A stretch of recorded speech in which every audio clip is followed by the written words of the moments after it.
What's going on, everybody? Welcome to the Week 6 NFL Power Rankings.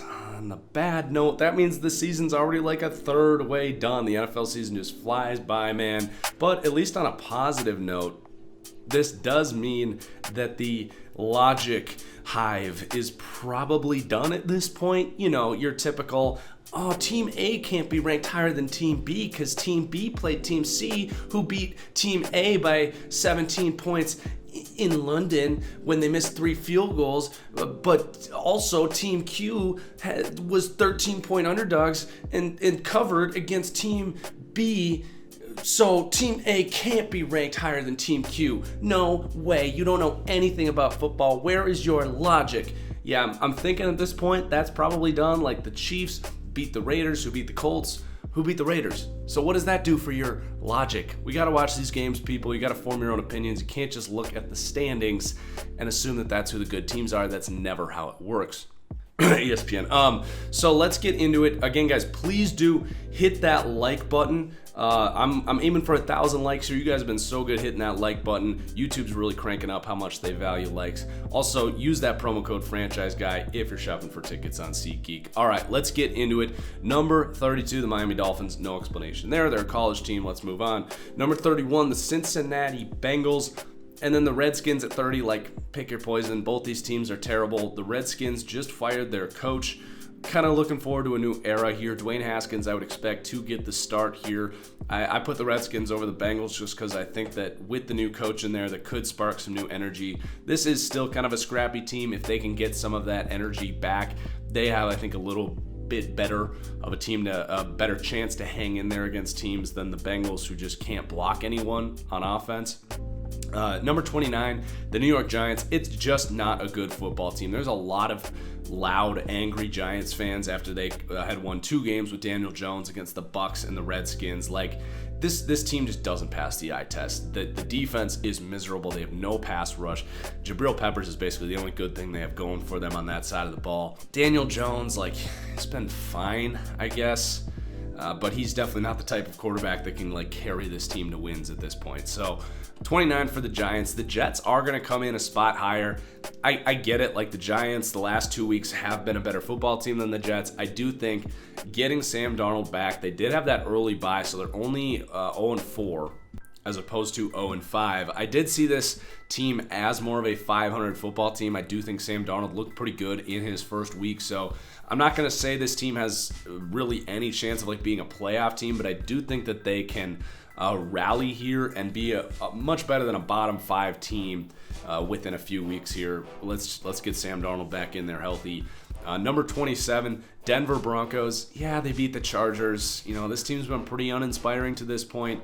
They've got some players. I don't know. I liked Denver before the year, but they were really flat to start the season. So I'm at this point going to say it was more of a fluky, weird win against a really stagnant Chargers team right now. I don't see Denver really rallying, but we'll see. It's in the possibilities, I suppose. Number 26, the Pittsburgh Steelers. The line play has been great on both sides of the ball. Their pass rush has actually been really good, and they almost beat the Ravens here, which, you know, I don't normally overreact to one win or one loss, but to lose to the Ravens here, it sends the Steelers to 1-4. I do believe in momentum. You know, if they were 2-3, they would be in first place in the AFC North right now. And that would really inspire this team to do a lot more. Instead, they're 1-4. They're not completely out of it because that division sucks right now, but it is going to be really hard, especially with Mason Rudolph, who, you know, I don't think he's Gardner Minshew. I don't think he's Jacoby Brissett, who have looked more like competent starters coming in to play for their injured or retired quarterbacks. You know, to me, Mason Rudolph looks a little more like a career backup type. I don't really buy into that, and I don't even know if he's going to play next week. So not really buying into the Steelers, though they do still have a lot of talent. 25, the Arizona Cardinals. This team is very predictable. Their defense is terrible. They're kind of random and unpredictable offensively, but the one consistent thing is that Kyler Murray is going to be able to keep this team in games. I think that he is incredible. Get this guy some better playmakers, better offensive line, and also a defense to help support him. I think it's not going to be too long before it's pretty widely agreed upon as Kyler Murray's a top 10 quarterback. He has been every bit as good as advertised as that number 1 overall pick. Number 24, the Oakland Raiders. So we got a tier gap up here. These are kind of more long shot playoff teams or teams in bad divisions that might get into the playoffs. But the Raiders are 3-2. And I still can't fully understand how this has happened. I still will not apologize for saying that this team has almost no talent, especially on the defensive side of the ball. I was wrong on Darren Waller. He has helped this team a ton. They basically run their offense through Darren Waller, which has definitely been a big reason I've been off on this team. Also, the offensive line has been better than I expected. And I also got to credit John Gruden. I've never really ripped on John Gruden as a coach, but he's done an even better job than I could have expected here. They got off the plane and punched the Chicago Bears in the freaking mouth. So I love watching teams like this, that kind of underdog mentality. I have said enough about how I don't think this team has talent, but sometimes that doesn't matter. The AFC is not a very good conference right now, so the Raiders, with this kind of scrappy, chippy underdog mentality, an offense that has a bit of an identity right now. Also, Josh Jacobs has been just incredible. I did love him coming out. I compared him to Zeke Elliott, and he's looked every bit like that. So the Raiders at 24, their stock is definitely up. I'm excited to just watch this team because I've been, very pessimistic about this team, but I do like the team as a whole. I like the idea of the Raiders. So let's move on. Number 23, the Tampa Bay Bucks.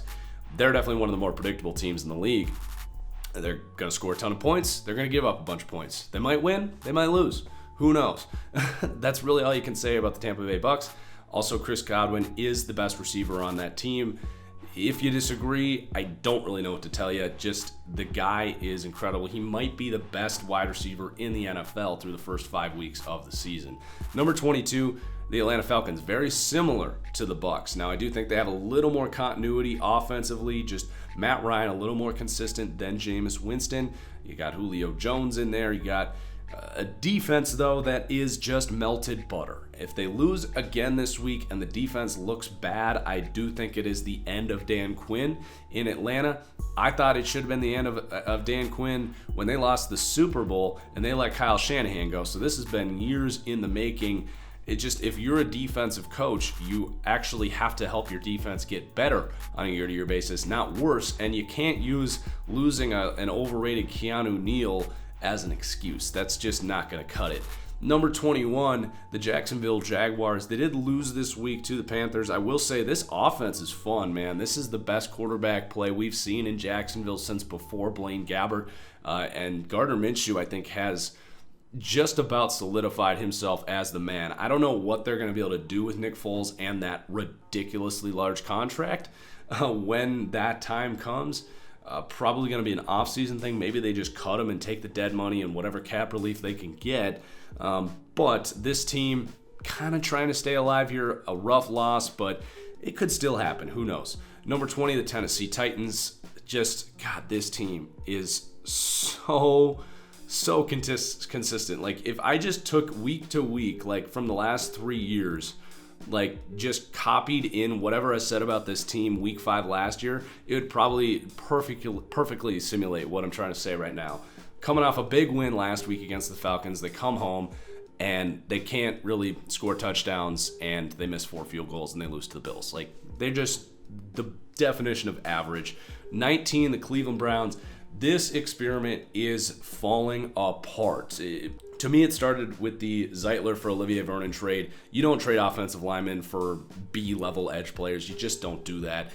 Baker's been running for his life. He has regressed. He's making terrible decisions. The head coach doesn't seem to have this team under wraps. They're making tons of mistakes. They're not playing defense. It is just a disaster. That said, they are just a game behind first place in their division, behind this Baltimore Ravens team who they just beat last week. So they very well could rally. They're a much more talented team than the Ravens. And the Ravens, to me, are probably going to continue to be one of the more overrated teams in the league. I don't know where NFL and ESPN rank them this week, but it'll probably be top 10 because of what they did the first 2 weeks of the season against a college team and the team that had the first overall pick in last year's draft. You know, they beat a 1-4 Steelers team who was down to their third-string quarterback in this game, and they barely beat them. I don't buy into this team as any sort of legitimate, anything more than an 8 or 9 win AFC North team. I think this is going to be an interesting fight between two really just not that good football teams, the Ravens and the Browns. The Panthers at number 17. I do still have a ton of questions about the quarterback situation here. Kyle Allen is a backup type. He looked really good against Arizona, but he just hasn't really had that it factor the last 2 weeks. But Christian McCaffrey making an MVP case right now. They have an offensive identity. There is some upside, like if Cam can come back and be healthy Cam Newton and not the Cam Newton that we saw in the first couple weeks of the season, who was worse than Kyle Allen. Defensively, they're doing some nice things. I like what Ron Rivera has with going with that defense. You're always going to be competitive on that side of the ball when you got Luke Kuechly.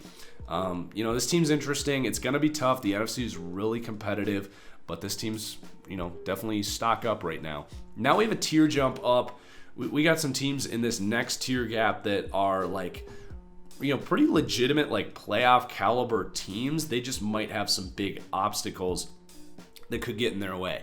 So number 16 is the LA Chargers. They are very flat right now, and they're playing like a bottom 10 team right now. They just kind of got steamrolled by the Broncos. Now, Philip Rivers had a particularly bad game here. They've been kind of carried in this era here. They don't have good line play. Interior defensively or just their offensive line in general is miserable.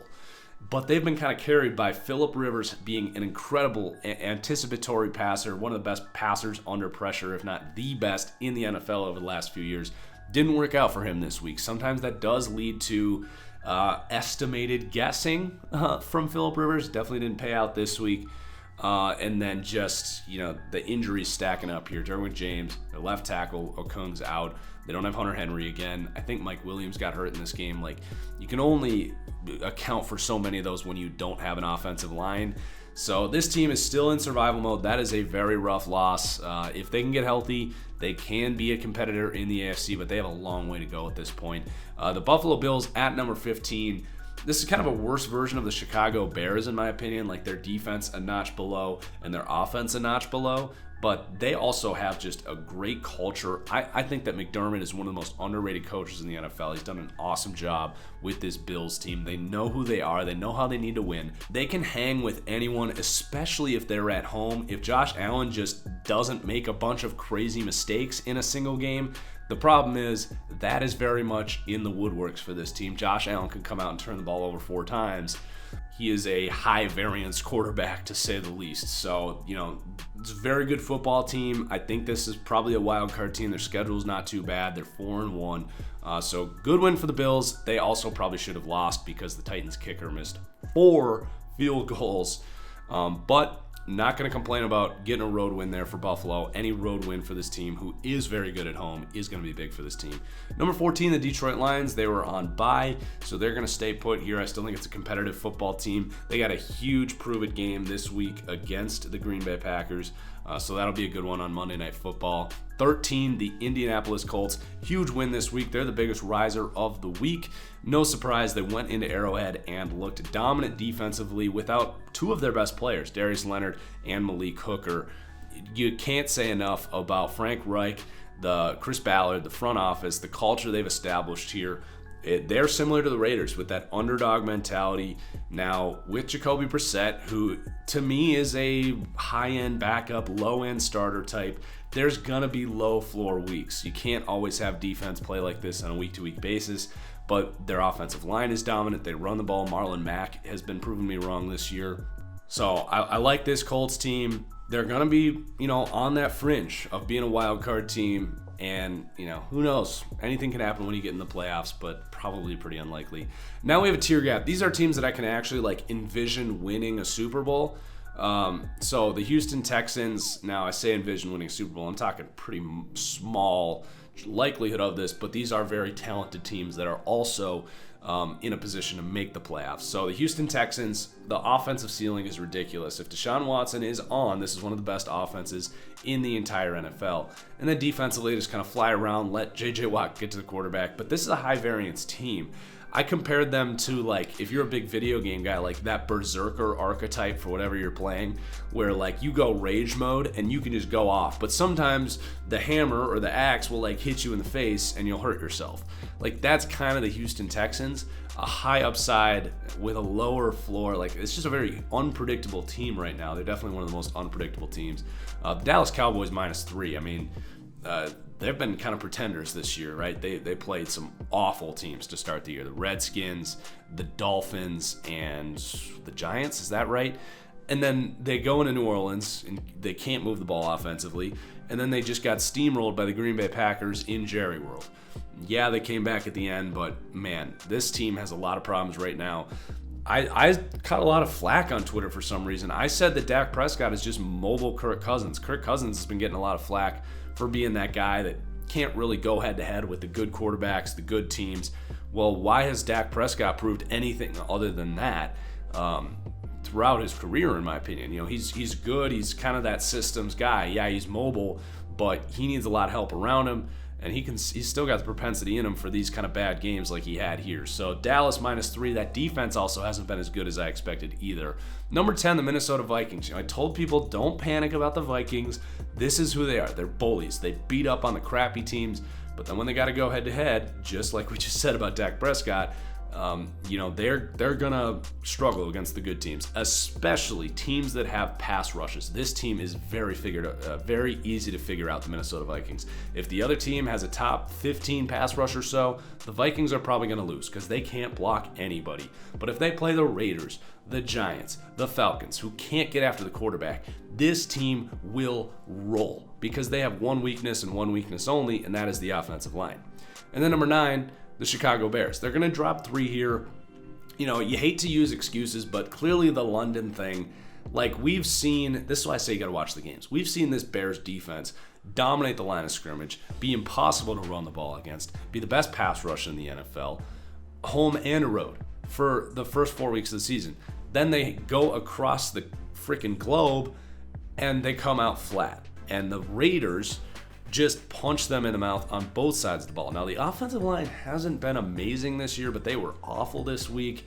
Obviously, Chase Daniel didn't do a great job to really grab that quarterback job by the horn this week either. But I think this Bears team, just like we said about the Vikings last week, they're going to have better weeks ahead of them. This is still the best defense in the NFL, but this is why I always say you got to build your team offensively, not defensively, and you got to put a higher emphasis on offense than defense because defense does fluctuate week to week. Sometimes you don't have that energy and momentum, and another team just comes out and blows you off the ball for some reason. So a rough week for the Bears. That offense is a concern as well, but I do think this defense is going to be back as one of the best in the NFL next week.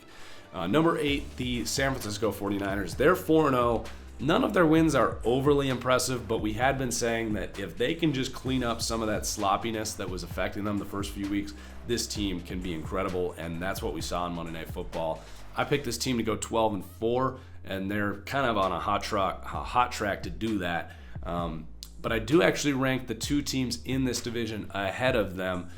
Just kind of strength of schedule, impressive wins, all that stuff. So I actually have the Seahawks here at 7. I'm going to catch some flack for that. Look, it was at home in Seattle. I picked Seattle to win that game. If it weren't for a missed 45-yard field goal from Greg Zuerlein, who's usually money, the Rams would have won that game. So I have the Rams here at number 6, the Seahawks at number 7. Look, all these teams are really good.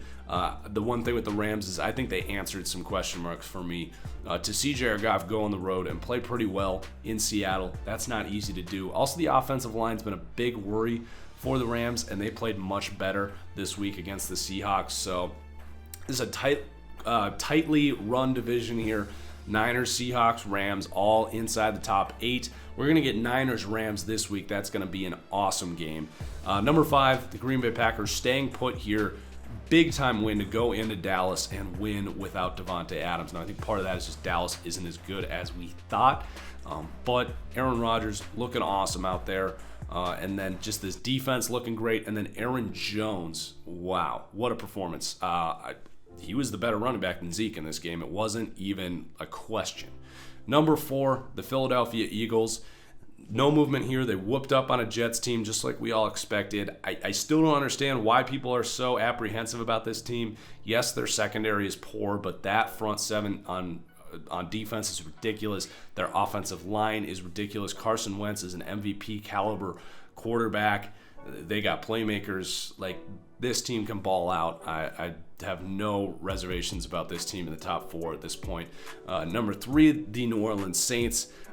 Big win here. I didn't think they were going to beat the Bucs.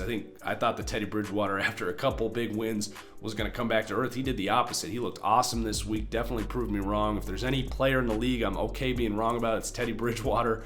So the Saints just keep winning. They're going to get Drew Brees back at some point, and this defense has understood itself in this time with the backup quarterback, and that's going to help them when they get Drew Brees back. This front seven, they got Sheldon Rankins playing now.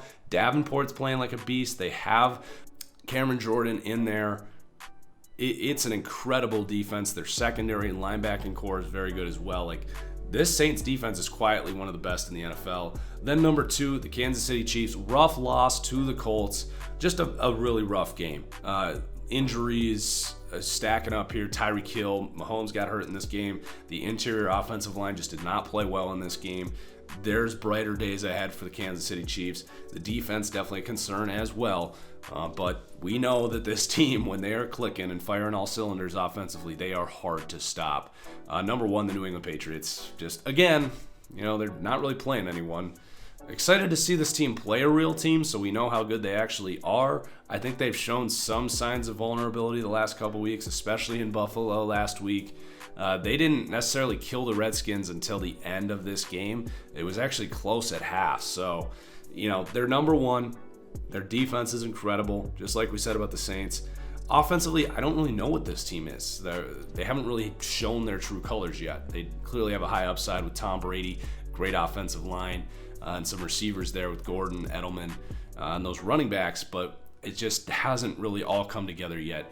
Anyway, Patriots number 1. So those are the power rankings this week. Please do hit that like button again. Cheers as always, and we'll see you for the next one.